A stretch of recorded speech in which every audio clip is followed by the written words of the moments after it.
fishing, it's in my soul. Welcome to the Salt Strong Podcast, disrupting fishing entertainment as you know it. Prepare to laugh. Prepare to get to know fishing legends in a whole new and unfiltered way. And on occasion, you might even learn a thing or two about fishing. Here's your host, Joe Simons. Like diamonds. Hello, Salt Strong Nation. We are back, unchurched, and I got a special guest. I've teased this guy before. I did a podcast, it's been almost 2 months now, and it was when I was going through some really, really in-depth personal training about being a better leader, becoming a better person, working on my relationships, all the things that we want to do in life, right? Just how do I be a better person? How do I experience growth? How to become closer to God? And I went out kind of searching for a coach, and this gentleman who we have on the podcast today, Chris McAlister, he came highly recommended from one of my C12 buddies who I respect big time and really kind of look up to as a big brother, and chatted with Chris and just instantly liked the guy and understood what he was saying. And then I signed up for his 12-week course where we spend an hour each week. And we basically cover his book that we're going to talk about a big piece of that. And we go really, really deep. In my very first assignment, I'm going to read it to you. It was pretty simple. And I teased this on a prior podcast, and a lot of you said, yeah, I want to know more about this. And let's go to the page here. Exercises to complete. This is before I talked to Chris. I had to read this chapter, and it was, who are you? Who are you? Deep down, take away everything. And at first I was like, well, I'm the CEO of Salt Strong. Nope, Salt Strong's gone. Who are you? I am a husband. Nope, wife's not there anymore. Who are you? Kids, all, it just one after another. Like, take all the stuff away of who we think we are. Who are we deep down?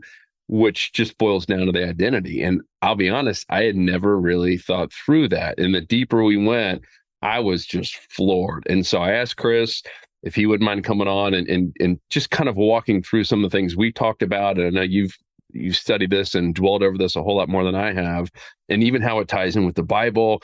I mean, it gave me goosebumps, and even how it ties in with what we're dealing with today in society about, what do you identify as, and all this craziness out there. And it's very, very, very relevant. And once you can really understand that question and answer it with confidence, who you are, who are you, man, everything kind of changes. And it's not like overnight, like you take the blue pill, but the mindset shifts so quickly. And I've seen it in myself. I've seen it in my brother Luke, who also went through it. And I'll highly recommend you guys reach out to Chris if it's a fit for you. Certainly buy his books. But Chris, first and foremost, welcome to the show. Hopefully that was a good enough intro. You've had a massive impact on my life, so I wanted to give you all I got, man. Dude, I feel the love. Thank you. That was awesome. And for me, it's just a privilege to be here because you're the one that sacrificed so much to have this community. You've paid many unseen prices to culture and nurture this. And, for you to be doing this is over and above. This doesn't, fit in what you have to do, but I can tell it's a passion for you and to really guide and be a place for these anglers to get the whole experience. So for me, joy to be here. And, as you were sharing, none of that happens without a person like yourself willing and open to grow and learn. And that's the key piece that you got to start with. And so hopefully what we can do today, if people are ready to grow and learn, they're going to definitely walk away with something that's going to stoke their fire. If they're a little resistant to where growth might be happening for them, I think we're going to help them relax some and start to cooperate with where those moments are developing. I love it. So how did this come about? Did God give you this commandments of, hey, you need to teach identity and mission and community and all that? How did this whole thing come about? Yeah, man. So for me, it appeared on my drywall one day, and I just saw it as none of this is a discovery of anything new. I think about it like a rediscovery of what's true, but it was born out of a personal experience. I had gone through just two really big life-altering experiences. One of them I talk publicly about in the books and podcasts. One of them I don't talk as much about because it's a personal thing. And it was some stuff with my dad. But we also had a real estate loss and failure, and went from not really worrying about income too much, custom building our second dream home, thinking that would be it, sitting on the deck of that house that wrapped around a tree to our master bedroom porch. And Joe, the feeling I had sitting on my deck was, I thought this would feel better. You drive and drive and drive to get to these places. And I wish I would have woke up then. Like, I wish I was the kind of person who we get to work with, like yourself, not that you pretend to have it all together, but that you do have success and a trajectory of success. And some people in that are like, I want to get better. I want to grow. I'm a kind of guy who had to fall way down to really look up and learn. So fast forward, we third owners of Real Estate Development Corporation, and then everything that happened that was so wonderful in the market in 2007 and 8.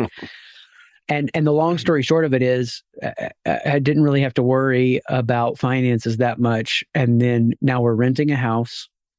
I'm hustling for the day's groceries. I mean, to say that we lost everything is a complete understatement. If you just picture it like, oh, we had to, downgrade our lifestyle some. I mean, no, it was like, I'm watching a guy push his belongings down a road going, I'm 2 weeks from being that guy.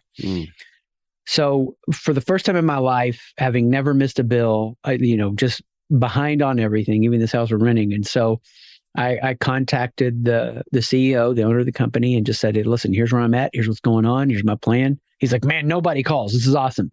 When you're in that position of leadership, you know how much people appreciate communication, but he didn't let his accounting department know that. So we came back on a Friday night from being with friends, and there was something taped to our door. I've never come home to something taped onto my door. And I walk up and I open it up, and it's from the sheriff's office at the beginning of the eviction process. And Joe, for me in that moment, it was like something collapsed within me, and there was nothing solid I could grab a hold of. And I tried to grab a hold of everything in myself. And I remember sitting outside on this house that we were renting that next day, just holding it in my hand, stupefied. That's the first stage, right? The denial hadn't yet turned to anger. But as it turned to anger, man, number one, I've dedicated myself to growth for 12 years. Since I was 18, I was 30 at the time, I'm 45 now. I dedicated myself to growth for 12 years. I read every leadership book, every Christian leadership book I could get my hands on. Part of the sub-narrative here, I had been to seminary.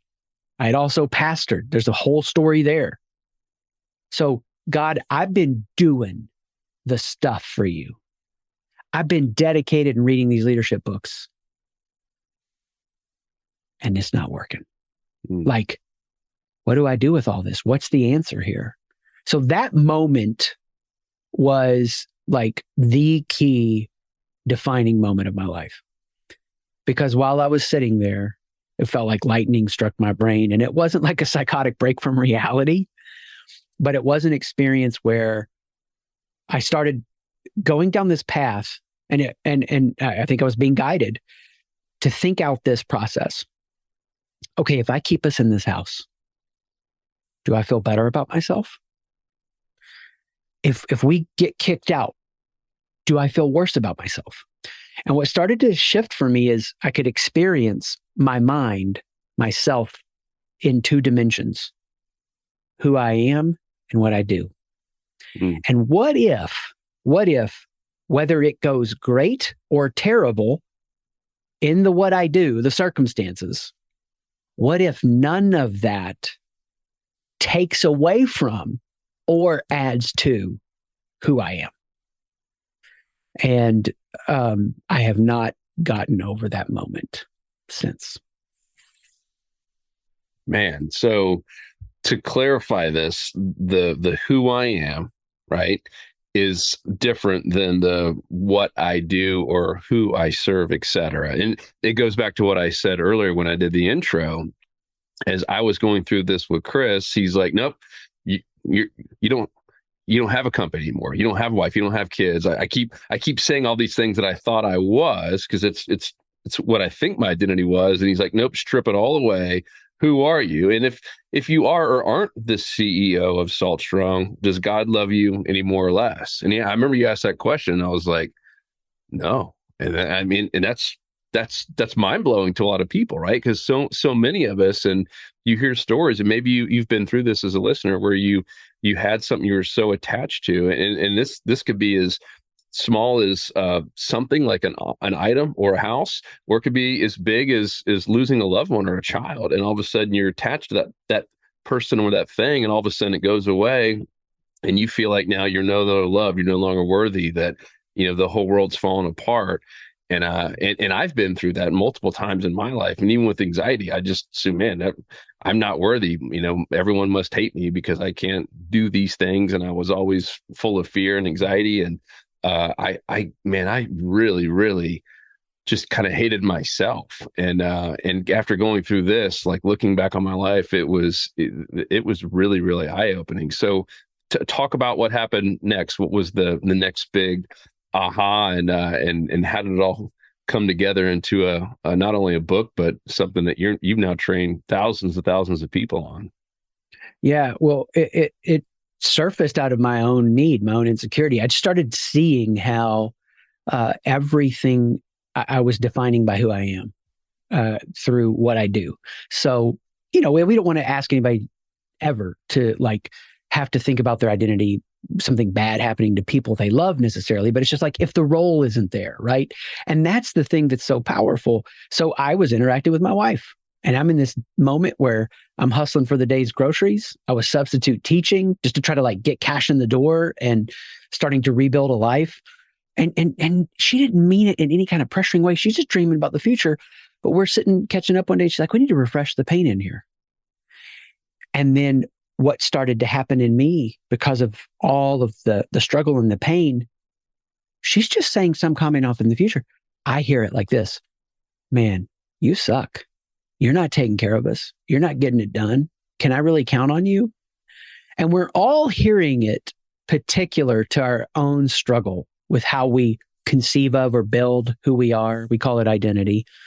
And we're all hearing it a certain way. And I was hearing it through the lens of yeah, you better earn your worth by what you do. And a lot of the people that, I tend to coach one-on-one are like that.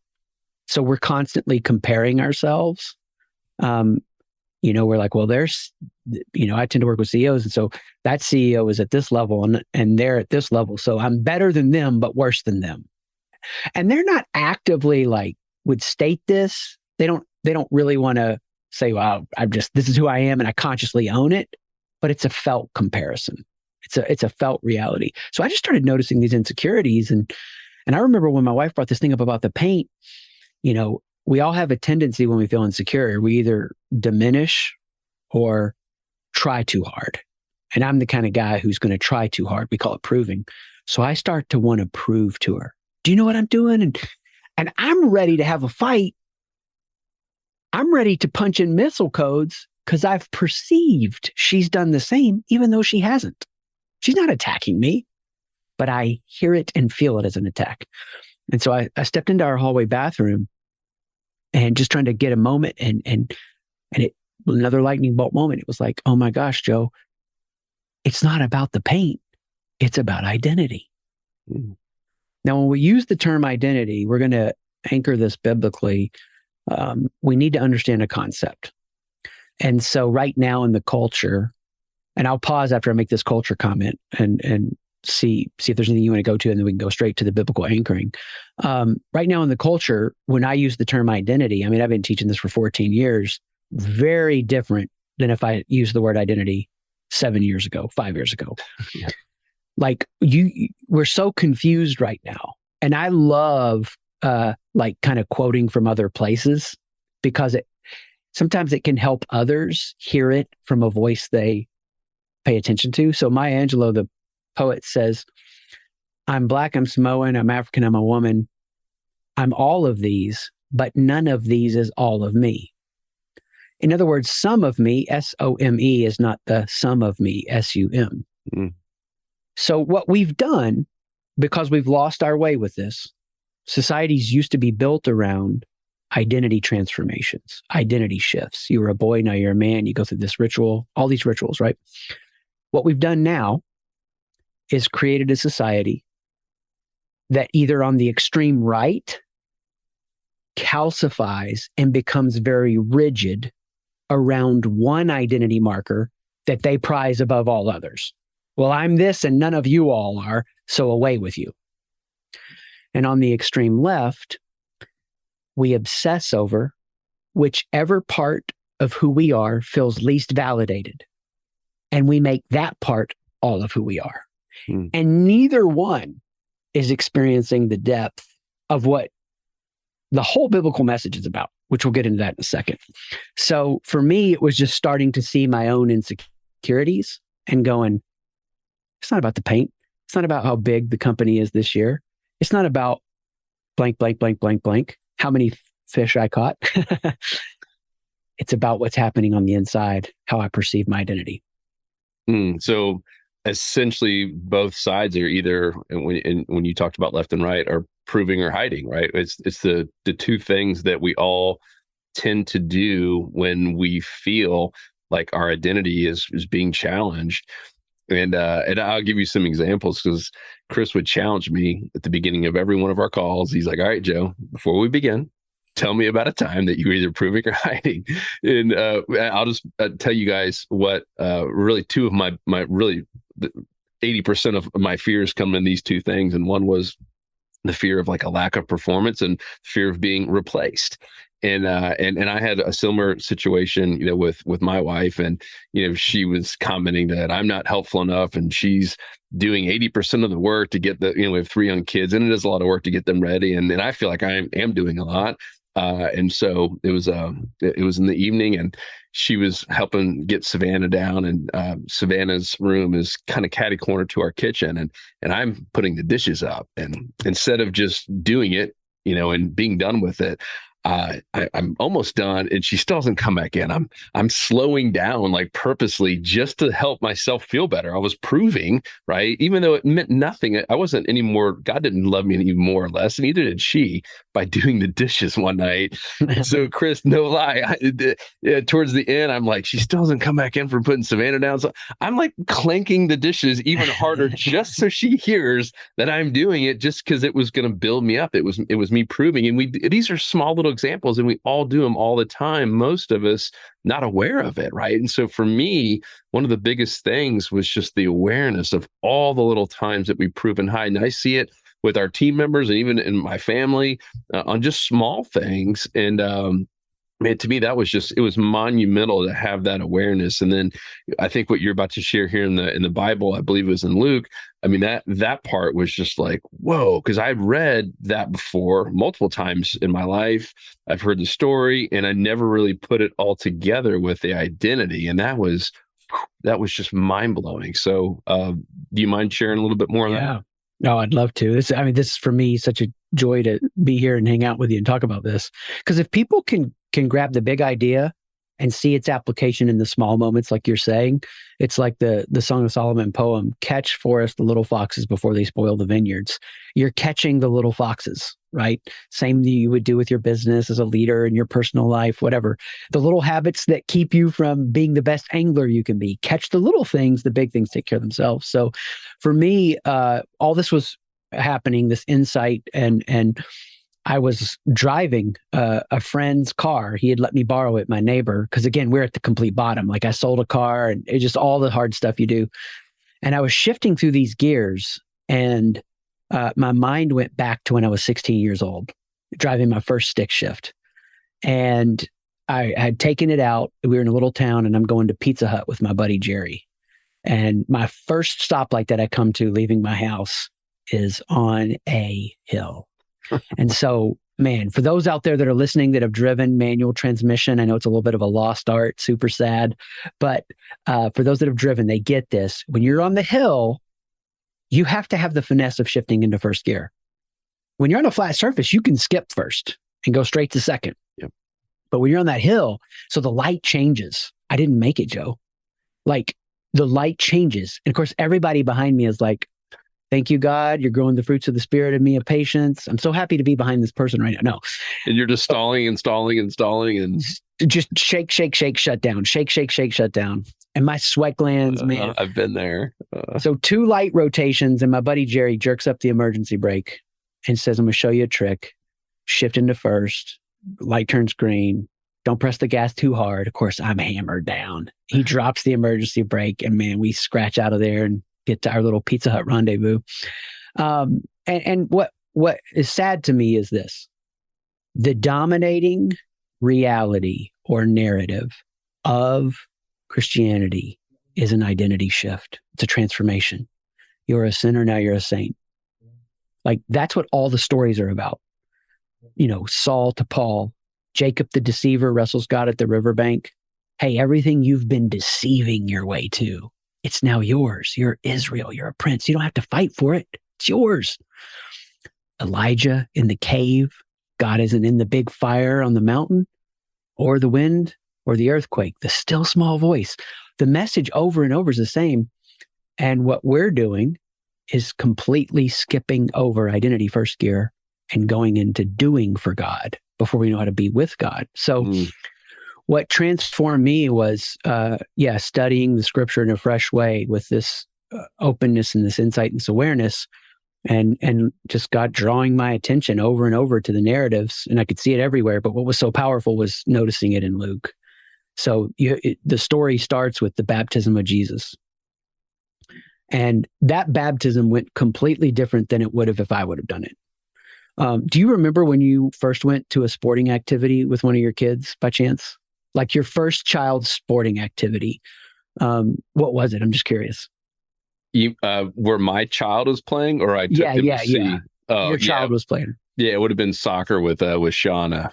It 4, 5, whatever it was. Yeah. Did they keep score at it? No. Okay. So same story for me. Now, so my now 20-year-old, when she was 5, 4, whatever it was, she's playing soccer out there. And I didn't know they didn't keep score. And one of those moments where like you're out of body awareness, I'm so into the game, I'm running up and down the sidelines with them because I care about performance. And I mean, I'm like yelling out, it's 3-2. The redheaded girl's coming around the corner, too into it for sure. And they're not keeping score. And I'm like, what are you not keeping score? The baptism moment is so powerful because the Father shows us what perfect parenting is. You are my son, and I'm so pleased with you. See, I would have made that moment about performance. I would have said, you're going to die for the world. You're awesome. Now, isn't that interesting? Like the most important moment, the crucifixion, resurrection, isn't what's celebrated there, but it's identity. Because the Father models for us perfect parenting, that it's a celebration of who we are over and above what we do.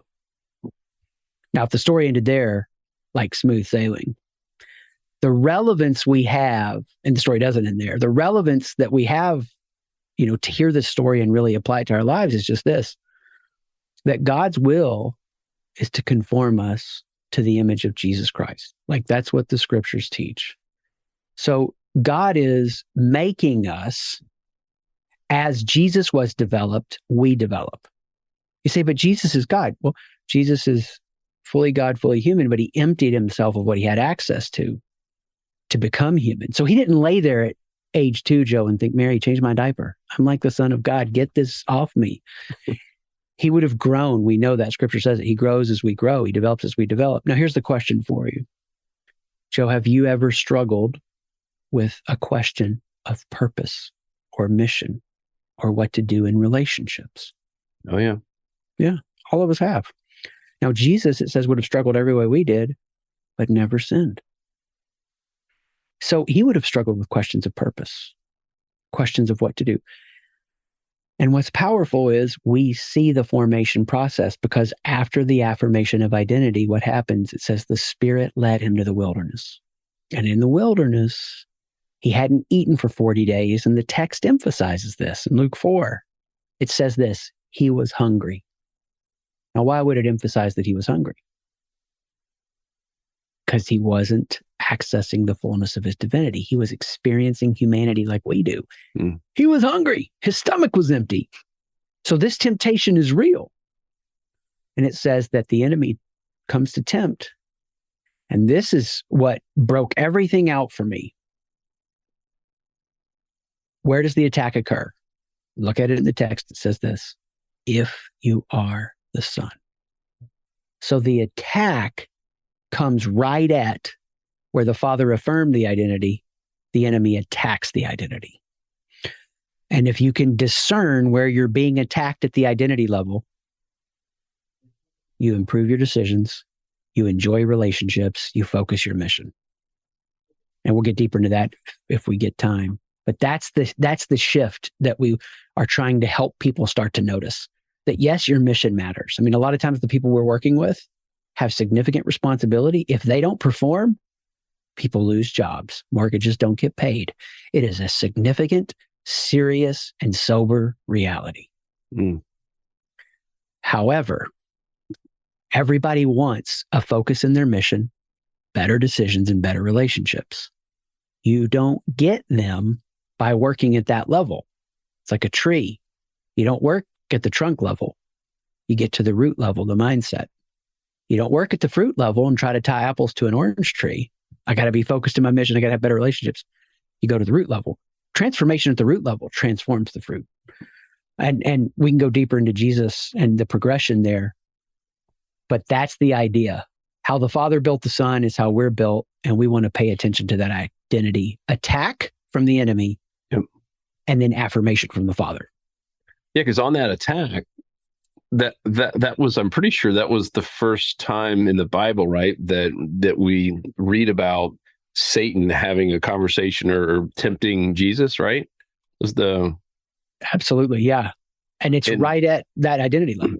Yeah, and I mean, if you guys didn't catch that, I mean, the first thing that Satan does when he has got Jesus, let's just say it's face to face, he doesn't ask him to do anything else. He doesn't ask him anything crazy or tempt him with stuff. He questions his identity. He literally starts making Jesus doubt, are you really the Son of God? That's wild, and does it not once, not twice, but 3 different times. Keeps kind of going further. Oh, if you are the Son of God, then this. Go back and read the passage. It's because as soon as we got off that call, I went and reread it, and I was like, wow. I mean, think about that. This is Satan's first chance to try to tempt Jesus and to try to ruin him. And he, out of all the little tricks he could do, he goes after his identity. It's fascinating. Great. Especially when you tied it with what's happening with today, with all, it's like, if you think Satan's out there, isn't it ironic that we have all these people being challenged with their identity? And I mean, wow, like I said, after that, it's crazy. Extreme racism on the right wants to prioritize certain identity markers and say they're better than others. They do that out of their own shame. On the extreme left, they take the ones they're most invalidated in and make that the whole of their identity. They do that because of shame. Go to Genesis. What's the battle? The height of humanity is recorded as to feel no shame. That's how important the feeling is, and that's how important the word shame is. And then what's the whole fall about? Now feeling shame. So our whole journey is about becoming free of shame. And you look at the first temptation, because you were talking about the dishes, the attack comes on identity, but it's anchored in the smallest of moments, like dishes. Like the enemy says to Jesus, if you are the Son, turn this stone to bread. So just the simplest of things here, right? Because he's hungry, that would be a temptation. And then how does Jesus respond? And you see this in some of the other, in the story, in the subnote, in other gospel, but man doesn't live on bread alone, but on every word that comes from the mouth of God. In other words, I'm not defined by what I do, turning the stone to bread. I'm defined by who the Father says I am. That shift, when that takes hold of you, and the other 2 temptations have elements of proving and hiding in them and goes deeper. But when that shift takes place in you, that you learn how to position yourself to receive what the Father is giving you, rather than you trying to get it through what you do and through your relationships. Do people like me? Am I doing a good job? That's freedom. And so what happens to Jesus after that? When he gets set free from his battle with identity, he beats it. Then in Luke, he announces his mission. This is what I'm here to do. Reads from the scroll. After he announces his mission, what did the village want him to do? They want him to stay. At the end of that chapter, they're like, stay, stay, stay. He's like, no, I got to go. I got to go take this message out there. And then he goes and calls the disciples to follow him. So our whole operating thesis that we're bringing to people's lives and bringing to leaders is this: individuals, humans, wherever they find themselves. When Chris or Joe are secure in their identity, it overflows to a clear mission and attracts and builds healthy community. And when we learn that, we are cooperating with how the Father builds us. So my only job is to cooperate with what God's doing around me by positioning myself to receive what the Father says about me. And most Christians are living their lives off of 1, 2, 3, a handful of those moments, rather than learning to tap into that every day. Mm. So if someone's listening and they're resonating with all this, they're like, I get it. And like me, when I was hearing you talk about it the first time, all these thoughts of just that same day of how many times I had been proving and hiding and was insecure with, my own identity at that point. How do you fix that? And I don't know that you ever just, get rid of all those insecurities. I think, right, they're kind of with you, and it's a struggle. It's about being aware, as I said earlier. But how do you go about fixing that or improving upon it? Yeah, I love it. Yeah, because we never perfectly fix it this side of, reality and eternity, because, and I love that teaching where Jesus was like, hey, you're worried about their speck. You got logs in your eyes, which Hebrew humor was exaggerated humor. So I picture myself with log eyes. Like, I got log eyes, man. So we're not reaching some kind of standpoint where, like, my identity is perfectly secure. I don't struggle anymore. And I hope no one hears me say that or takes any of that away from this. Maturity isn't that I don't struggle. Maturity is how quick do I come back to center, where I'm secure in who I am in Jesus. That's maturity. That keeps me from these ditches of extremism we've been talking about. And how you do it? Well, we've made transformation super difficult and complicated and hard. And it's the dumbest thing to me. It's very sad to me. Your kids' ages, you've taught, I would guess, are they riding bikes? Yeah, yep, all of them. So. So remember that feeling of teaching them to ride their bikes, man. That's such a cool feeling. So let's imagine this. Let's imagine that my kids are young and I'm like, Joe, I taught my kids how to ride a bike. Can I show you? I'm going to show you my phone. And you're like, dude, show me. So I take my phone out and I show you a video. And on that video, you see me standing up with a dry erase board. And I go, step 1, put your foot on the pedal. Step 2, kick over the seat. Step 3, And then my daughter fills blanks in the notes and recites it back to me. Now, I think this has got to be like, the people that are listening to this podcast know going to a building, listening to someone talk and taking notes and being able to state it back is not transformation. Yep. I'm not anti that, but we can't be confused about it. If I showed you that video and said, I taught my daughter to ride her bike, what would you say to that?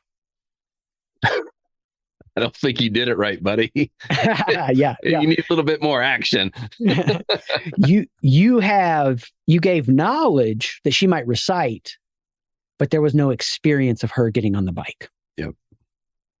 So the process you went through is designed to get you on the bike, to build your awareness, to do an exercise so that you can get on the bike and learn. And I'll make sure this is clear just for everybody to have a strong takeaway on this.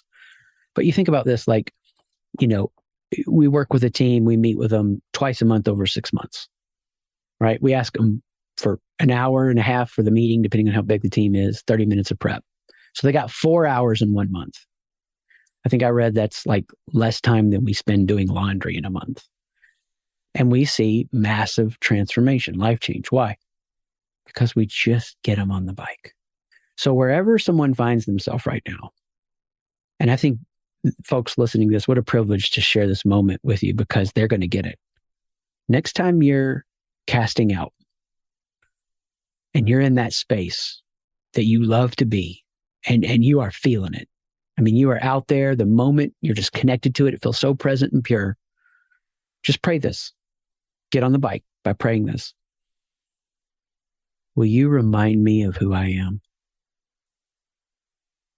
Will you remind me of who I am? And try to pause, shift from thinking and doing and striving to being and receiving. And my goodness, what might happen if you can just hear that in a fresh way? Will you remind me of who I am? Powerful, brother.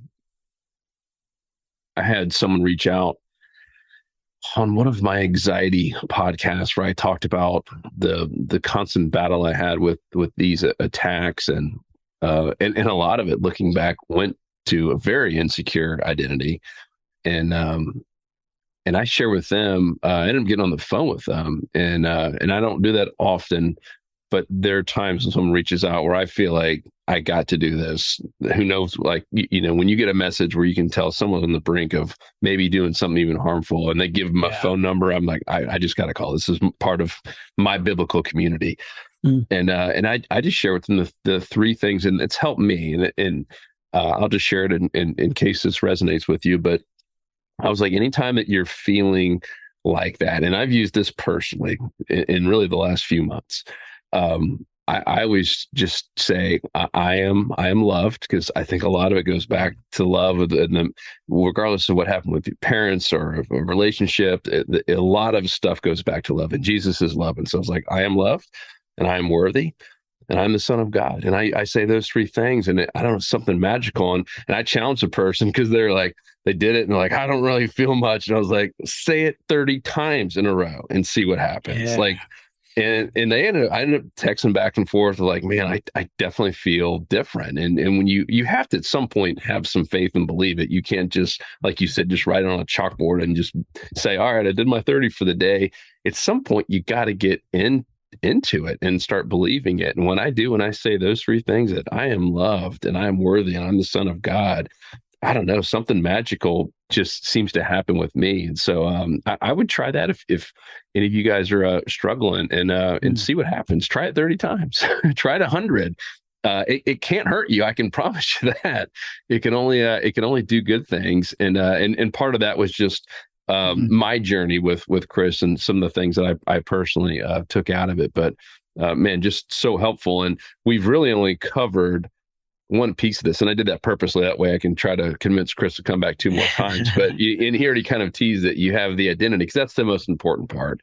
Yeah, it's like having the foundation of a house, right? And then you have the mission is, what you do, and then you have that community. And this is not just for leaders and people running businesses. This is for life. This is for people who you stay at home. This is for students. This is for anyone who is alive and breathing today, can get something out of it. So, man, so awesome. Anything else that you want to talk about in terms of the identity piece, or anything else? I could go for a long time. I'll say this to affirm what you were saying. The idea that you're saying that to yourself, that's the renewing of the mind, right? And I've done a lot of research around the neuroscience of renewing of the mind. Nothing is as powerful as the transformation of story for how Scripture roots out rot in the mindset. And the rot just comes so easily. Mm-hmm. And if Jesus needed to get alone in the wilderness to hear who he was from the Father, at least it's recorded multiple times in the Gospels. I need it. I need it a lot. And what a powerful frame you've given him with those three statements. And to me, this is one of the best times to do that. meaning go have your wilderness moment. I mean, meaning it's the holidays around Christmas and into New Year's, and you want to, I think all of us want to have a transformative, 2023. And me personally, it's a time that we end up going to the farmhouse in Georgia, and where there's no TV, there's no internet, there's no nothing except for board games and hiking and walking around. And one of the things I do, and this has been going on for 13 years now, and it seems like it's a renewing time for me. And I did a whole podcast. If some of you have been around for a while, remember I did a podcast while I was out there, and I just go out on a walk by myself and I listen. I ask those same questions, and I'm telling you, I get something new every single year. I'm there just being outdoors. No phone, no internet, just me and God. So I would challenge you to do it.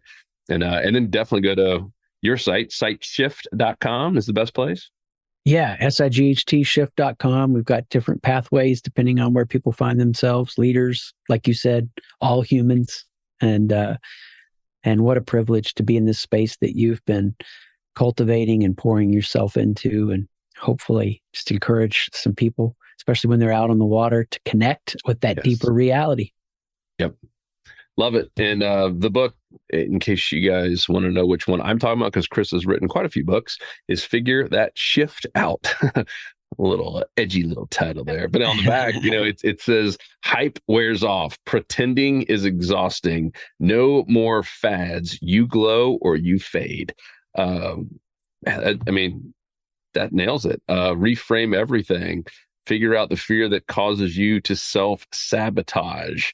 Relax, become confident in the most difficult of relationships. Grow your most important relationships. These are all things that I'm pretty sure if you made it this far, you probably want to work on just like me. So definitely go to siteshift.com, buy his books, and then let me know if you love this one, because I need to have enough feedback to bring Chris back on. So either you can do it in the comments section. I know a lot of you seem to love emailing me, which I am completely fine with, which is why I leave my private email at the very end. So joe@saltstrong.com. If you made it this far, then you've earned the right. You have one certificate to email me anything that you want. And as you know, I always read them, and I try to get back to every single person who emails me about Unchurched. If there's a prayer request, if there's a question from this podcast or something you want to go deep into, let me know.